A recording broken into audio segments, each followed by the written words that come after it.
I have called this age Channelwood, and it is a very different world. Though it is exactly how I imagined it, it is still amazing to see with my own eyes.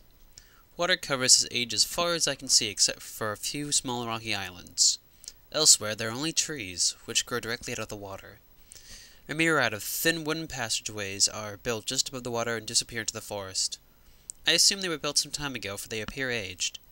I am eager to discover more about this land and its people, but I have arrived late and I must rest. I was awakened this morning by strange noises coming from a pathway adjacent to the one which I had slept.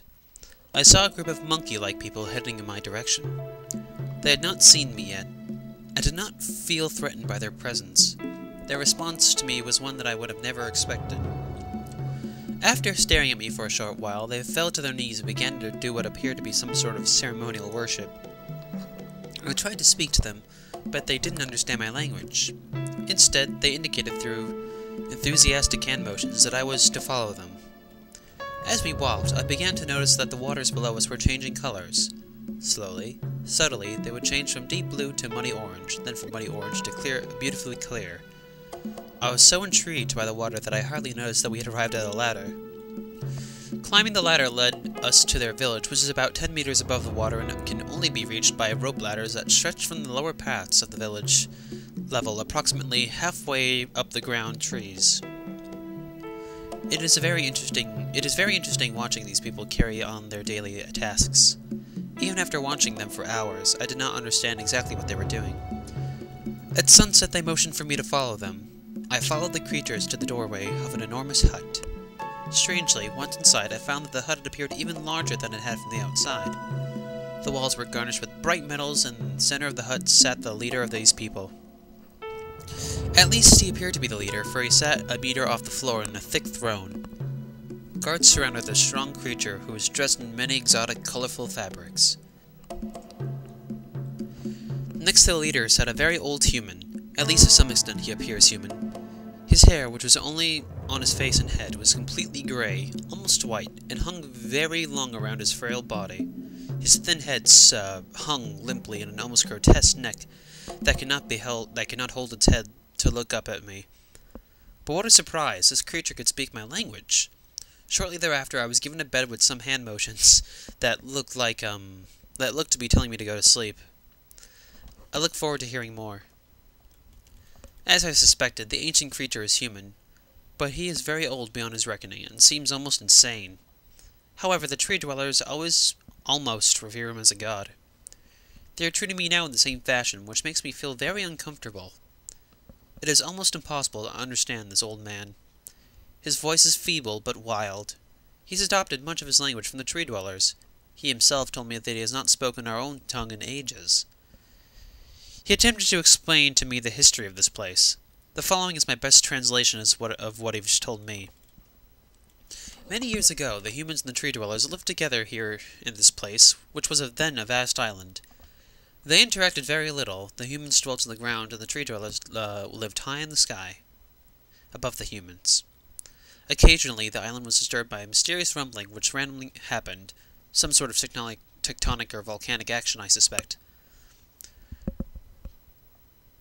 Then, sometimes slight, sometimes heavy tremors would only last a short while. Then they would stop, allowing everything to return to normal. One day things changed. The rumbling began to go quickly to unprecedented levels. Soon it became apparent that the entire island was sinking slowly into the ocean around them.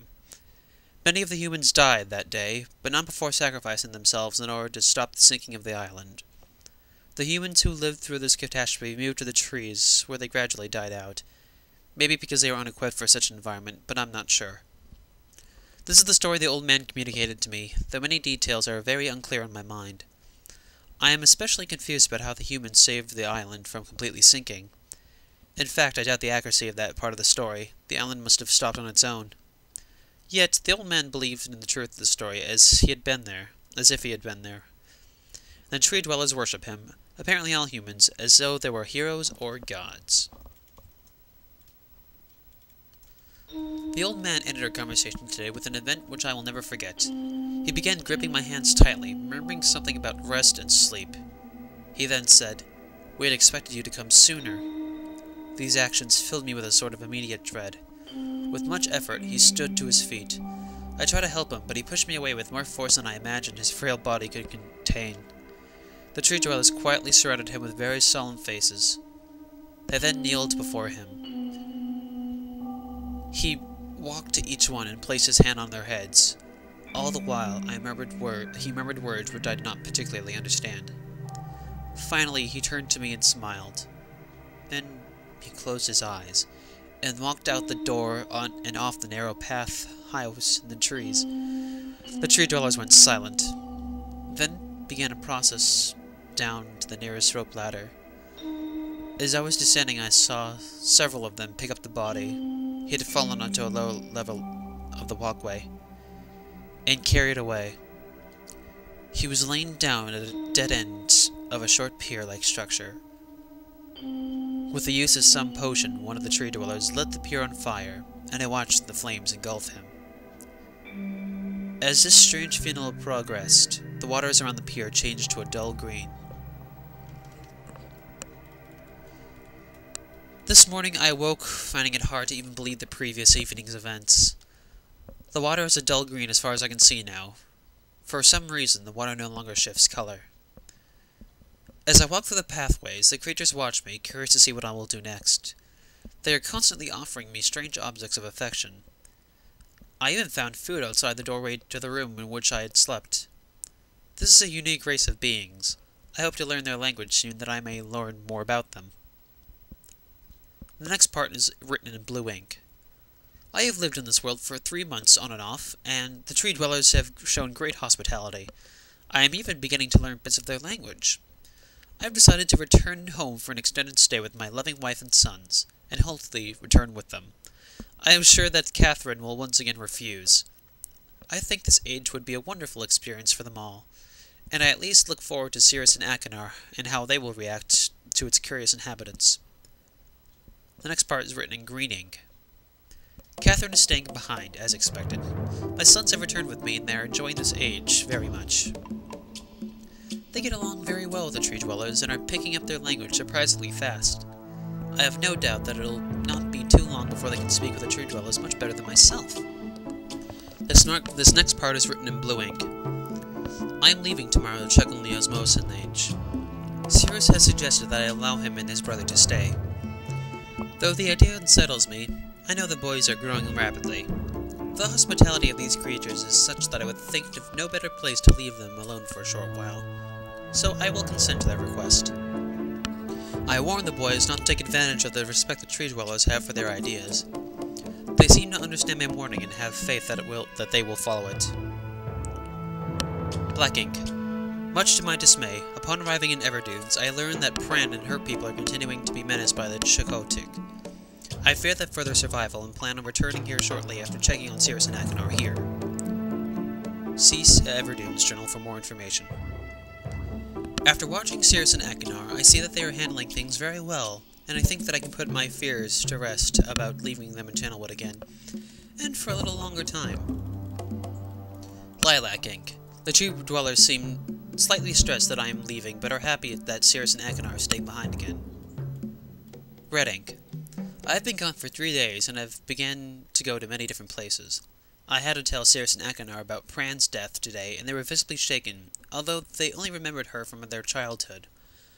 Catherine has suggested that it would be wise for Sirrus and Achenar to leave Channelwood for a while, and I have to agree. They will be returning with me shortly when I leave. Blue ink. I have told my sons that I will be returning with me in 2 days. They spent the entire night telling me of an adventure they experienced in my absence, and it was rather remarkable. It seems they have constructed a boat with the creatures and have traveled some ways out to the surrounding waters. I heard them talk excitedly of their adventures, and I am reminded of my own adventures as a child. I finally understand why the tree dwellers have been giving me their many inks and insisting I write with them. Looking at some of my past entries, I now see that the inks have changed from black, that I thought they were, to various different colors. I have shown some of the creatures my journal, and they laughed and howled. I did know that they had such a sense of humor. I didn't know that, really. Even now, as I look through this very colorful journal, I cannot help but laugh myself. Light green ink. We will be returning tomorrow, so my sons are with the creatures for the last night here. They had told me that they would like to come to Channelwood again, And I also asked if they can come visit the other ages, alone. Or they did, rather. But I will have to think over that request. I believe they have proven to me that they are trustworthy and responsible. Catherine will also have to help me decide whether they are ready to travel alone. For now, I must give my farewells to the creature, for I do not know how long it will be until I visit this age again.